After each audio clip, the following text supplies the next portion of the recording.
Bene data bakunzi ndabaramukije amahoro y'umwami wacu Yesu Kristo abane namwe mwese aho muri hose. Muri kumwe na Françoise Habonayo. Hanyuma uyu munsi Imana itugire neza kuba tugihumeka, kuba tukiriho, Imana nishimwe.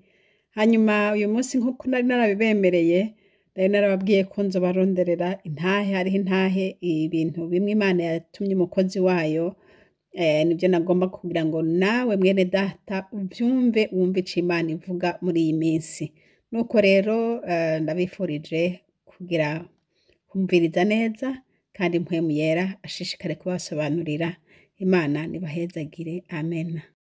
Mwene data nshuti y'umusaraba ndakuramukije mu izina ry'Imana Yesu Kristo Munyazareti. Ndi mwene so yitwa Christian Ndayizeye mu gihugu cya Norvege. Nashaka dusangire icyo Imana yampishuriye ku by'ukuri bene data. Imana yo mwijuru nkuko yabikora kuva na kera n'umunsi ntihinduka, nkuko yamituma ko abantu bayo n'umunsi iracyadutuma kuko idukunda cyane kandi idufise ku migabo n'imigambi myiza cyane. Nashaka ndabahe message icyo Imana yampishuriye mu ijoro ryo kwa Mungu itariki 17 buriko buraca ari ku munsi wa mbere itariki 18. Niho nagira ubuntu n'Imana mbona abantu benshi cyane baje wanje bashika nka 20 canke barenga baje bagemuye bikoreye bamwe, ariko imbere yabo hari umuntu w'umushinga ntahe ari imbere yabo hama aza abarongoye. Rero uwo muntu abatumbira baza mu rugo iwanje, batumbira urugo rw'iwanje, inzu y'iwanje, mbona ndiko ndabakira nyene ivyo biseke bikoreye kandi ndabaramutsa. Indamukanye bandamutsa ndamutso yankoze ko cyane gose kuko bangwa munda n'igishika cyinshi cyane n'urukundo rwinshi cyane gose, ariko je nkarabitegereza nkabona ntabazi, ariko bo nkabona ko banzi cyane gose, ariko je nubwo undi mwaye nkabona ndabazi, undi mwaye nkabona ntabazi, ariko nkabona cyane ukuntu bandamutsa ndabona yuko ari abantu banzi cyane kandi nandi baramutsa n'ubwo ukuntu kuko ariko barandamutsa nkumva nanjye biranyandukira nkabagwa munda cyane ngo tukagwana munda. Rero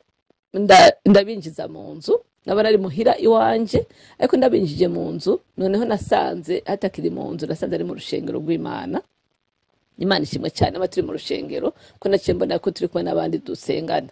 Rero kandi nkabara ni mu rushengero nyene, ariko ndabwira abo dusengana ntimubakire mu bazimane, ni kuko hari abari babuze intebe. Nagenda nagikuzana intebe, hari abantu 3 babuze intebe, nagiye kuzana kugira ngo twese dushobora kwicara. Rero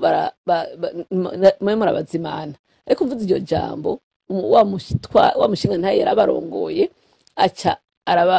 aravuga ngo ariko ntituteba kuko turanyaruka ngo turihuta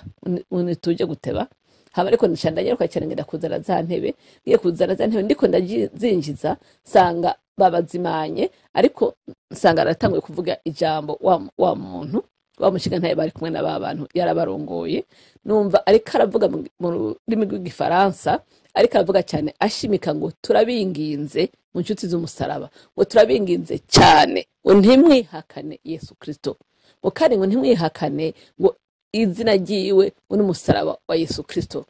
ngo kuko hagiye kuba igihe cyo kuba persecute. Icyo gihe cyo kuba persecute ngo nigiye kigiye kuba gikomeye cyane ngo ku mukristo, ngo turabinginze cyane ngo ntimuze mwihakane izina rya Yesu Kristo, ngo kandi ngo mwihakane ngo umusaraba w'umwami wa Yesu Kristo, ngo turabasabye ngo muhagarane natwe, ngo kugira ngo ntimwihakane Yesu kandi mwihakane umusaraba wiwe. Muri make yaguma asubiramwo ayo majambo, ntimwihakane izina rya Yesu Kristo, ngo kandi ntimwihakane umusaraba wiwe, ngo kuko hagiye kuba ngo igihe ngo cyo kuba persecute ngo ku mukristo. Arabisubiramwo arabitsindagira cyane, niyo majambo yagumye avuga, nta yandi majambo yavuze atari ayo majambo. Hanyuma rero je urumva ko nariko ndinjira, ariko nkabona muba mu rushengero harimo abariko baranywa inzoga, ariko birantangaza cyane ko narinzi yuko harimo batanywa inzoga.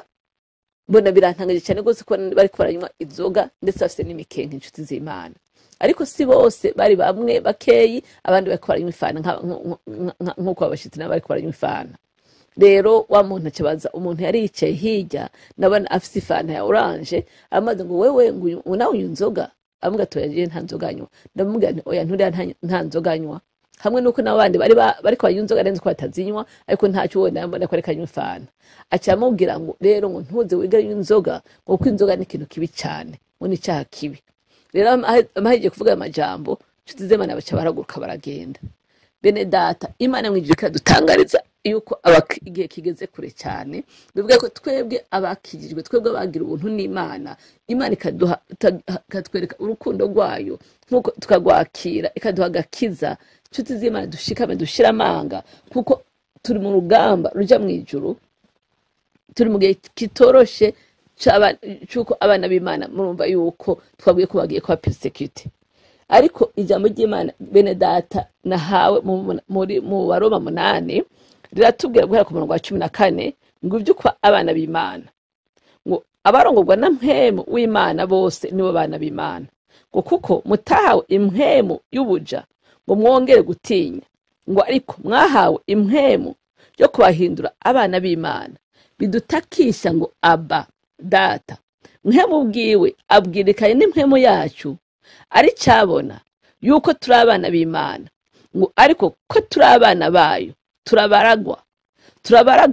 turabaragwa b'imana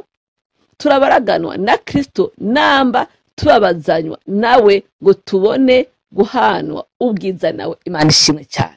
murumva ngo namba tubabazanywa nawe ngo tubone guhanwa ubwiza nawe murumva ko hari igihe cyo kwabazwa kigiye kuza kiri imbere mwene data shikaba ushiramanga imana idutumye ko cyo tubonabonye ko iyi message sino yigumiza ko si yanje jenyene si yabo dusenga nabonyene bivuga yuko izo nzoga cyakora ziriko zanyugwa no mu yandi mashengero yandi ni ibyaha imana ishimwe cyane tukuvuga igiye nzoga gusa abantu bagotomera ni ibyaha bitandukanye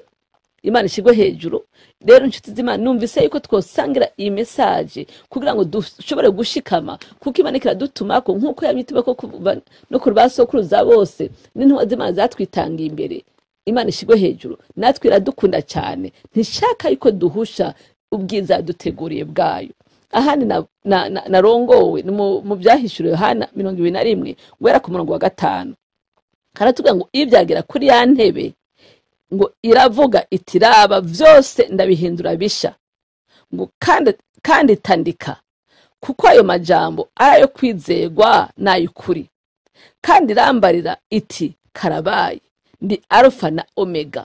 itanguro n'iherezo ufise inyota nzomuha kunywa ku isoko y'amazi y'ubugingo ku buntu unesha azoragwa ivyo nanje nzoba imana yiwe nawe azoba umwana wanje unesha amene azoragwa ivyo harimo kunesha harimo urugamba turabasirikare turi mu ntambara imana ishimwe cyane umurongo w'8 karatubwira ngo ariko ibijora n'abatizera n'abakora ibizira n'abicanyi n'abashakanye n'abarozi n'abasenga ibigirwamana ngo n'abanyabinyoma bose umugabane wabo uzoba mu kiyaga cyaka umuriro n'amazuku nico rufu rwa kabiri Yesu wacu abahezagire cyane tuzima numvise iyo message twayisangira ko ntihatumwe ko inzu yanje yonyene cyangwa hatumwe ko ishengero dusengamo ryonyene hatumwe ko ishengero ryose kuko ikirige gikomeye cyane ndakwize mpwe Imana abigutahuze kandi abigukundishe uvyakire kuko ngo dukorera akazi bene data urugendo turimo turagenda bo mwijuru dukora akazi agakiza kacu kugira ngo gahingurwe rwose Yesu Kristo adasange imibiri yacu n'ubugingo bwacu byejejwe imana bahezagire cyane reka dusenga imana urakoze data wakandogorose turagushimiye cyane imana yaje kudukunda kandi kutwitaho mwami turagushimiye data twaza nkuko aho zibihe bidashira n'uyu munsi ni kuri kandi kuzohora ibihe byose mwami watumye ko basokuruza bacu imana yanje ni watumye ko intuma zawe n'uyu munsi udutuma ko Kristo Yesu wanje data wera turakire icyo tubwiye turakire mwamanje imana yanje kutuje kwiyonjora data wera turakire mwamanje imana yanje kudutumire mana yanje gushikama munsi musaraba wawe no kutiyonjora datwe ngo twihakane izina ryawe Yesu wanje urakoze mana dushaka kwishoboza nk'abana abantu w'amana ntitwa kwishoboza nk'abinyama ntitwakoresha ubwenge n'ubushobozi bwacu datwe n'uburyo bwacu ngo tubishobore mwami ariko mana dusabye mwe mu bushobozi ngo tugenderere kuko umuntu wese aja kuvyumva mana yanje umuntu wese aja kuvyakira mana yanje reka mwe mu mana atuye ko mw'izina rya Yesu Kristo menyanda ati mana so byose kandi ishobora byose wiyerekane muri twebwe mana yanje uduhe inkomezi uvuye ko mwami udushoboze mana yanje guhagara nk'abasirikare kibirengeye kizima mana yanje washoboje ba Daniel n'abashadoka n'amasheke n'ababudenego mana yanje washoboje ndetse n'abatwitanga imbere kibirengeye kizima guhagara neza datubweza barongo namwe mu Imana mana yacu no umunsi natwe mu Imana arahari Kristo Yesu wanje reka natwe ugira icyo dukoze ko mw'izina rya Yesu Kristo menyera ati ngomana gaza duhagara tuzatsindwe tudatsindwa Kristo Yesu wanje muno rugendo turimo rukuragenda mu ijuru. Yesu wanje urakoze maturagukenguruye kuvyutse kandi kwidukoreye marugaza bikoreke kubgawe Kristo Yesu wanje atari kubgacu ni mwizina ryawe twakiriye ndatweza tuvuga tuti amen amen amen amen, amen.